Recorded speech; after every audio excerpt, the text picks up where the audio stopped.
Qualitative research में जहाँ planning बहुत ज़रूरी है वहाँ पे उसका पीयर रिव्यू भी इंतहाई ज़रूरी है। क्वालिटेटिव रिसर्च क्योंकि कल्चरल स्पेसिफिक होती है, कॉन्टेक्स्ट स्पेसिफिक होती है, तो इसकी इवाल्युएशन भी आपको पीयर से लेना पड़ती है, क्योंकि पीयर इसमें आपको स्ट्रीम रखते हैं। मिसाल के तौर पे ये पीयर रिव्यू क्यों ज़रूरी है, किस वजह से ज़रूरी है? पहला, कॉन्सेप्चुअल क्लैरिटी के लिए। दूसरा, थ्योरेटिकल क्लैरिटी के लिए। मिसाल के तौर पे आपके कोई एक कॉलीग जो है वो कॉन्सेप्चुअली स्ट्रांग है, या जब आप कॉन्सेप्ट को बता रहे हैं तो आपको एडवाइस कर सकते हैं, अच्छा ये भी चीज़ इसमें मिसिंग है, ये भी साथ होनी चाहिए, ये आपने ये चीज़ देखी है, ये फलां फलां ने ये काम किया है तो आपने इसको पढ़ा है।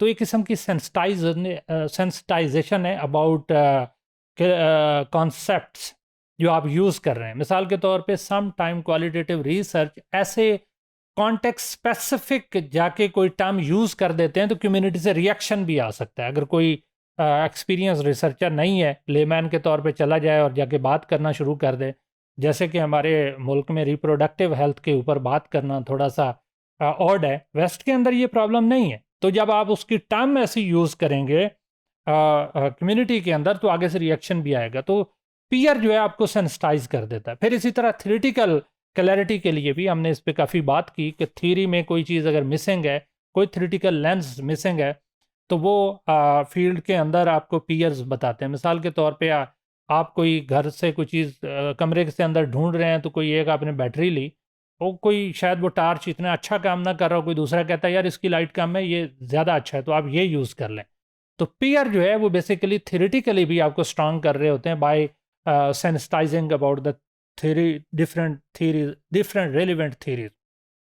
फिर वैलिडिटी एंड रिलायबिलिटी। तो पीयर्स आपको बताते हैं कि क्या आपकी वैलिड रिसर्च है, खला में तो नहीं, हवा में तो नहीं, कोई ऐसे सुपरफिशियल तो नहीं है, क्या ये रेलिवेंट है, या इसके अंदर कोई नई कोई चीज़ें इसको रेलिवेंट बनाने की ज़रूरत है, क्या ये रिलायबल है या नहीं, ये टूल्स एंड टेक्निक्स रिलायबल हैं या नहीं, ये फील्ड स्ट्रेटजी रिलायबल है या नहीं। फिर जो पीयर्स हैं वो आपकी ओवरऑल रिसर्च को इवालुएट कर रहे होते हैं, वो आपको सेंसिटाइज कर रहे हैं, आपकी रिसर्च में ये वीकनेस है, आपकी रिसर्च की ये स्ट्रेंथ है, आपको ये चीज़ें ऐड कर दें, ये चीज़ें आपने बहुत ज़्यादा डाली हुई हैं उनको निकाल दें। तो क्वालिटेटिव रिसर्च करने से पहले ये पीयर रिव्यू इन चीज़ों को अंडरस्टैंड करने के लिए बहुत ज़रूरी है। और साथ साथ ना सिर्फ क्वालिटेटिव रिसर्चर खुद लर्न कर रहा है, बल्कि उसके पीयर्स भी उससे लर्न कर रहे होते हैं। तो ये किस्म की म्यूचुअल ट्रेनिंग है, जो एक दूसरे से सीख रहे हैं। आप मुझे सिखा रहे हैं और मैं जब अपना काम प्रेजेंट करूंगा तो मैं आपसे सीखूंगा, तो ये म्यूचुअल लर्निंग है। और एक और इम्पोर्टेंट पॉइंट कि जो आपके रिसर्च के अंदर गैप्स रह गए हैं, पीयर्स उसको भी फिल करते हैं, आपको बताते हैं कि इसके अंदर ये गैप है, ये स्ट्रेटजी बेहतर है, ये आपकी अल्टरनेटिव स्ट्रेटजी हो सकती है, मैंने ये स्ट्रेटजीज यूज़ की, ये स्ट्रेटजीज तो काम कर गई लेकिन ये नहीं की। तो ये हर चीज़ कल्चरल कॉन्टेक्स्ट में चल रही होती है। तो मिसाल के तौर पे क्या यूरोप के अंदर पीयर्स एक दूसरे को गाली देते हैं? यस, लेकिन किस कॉन्टेक्स्ट में?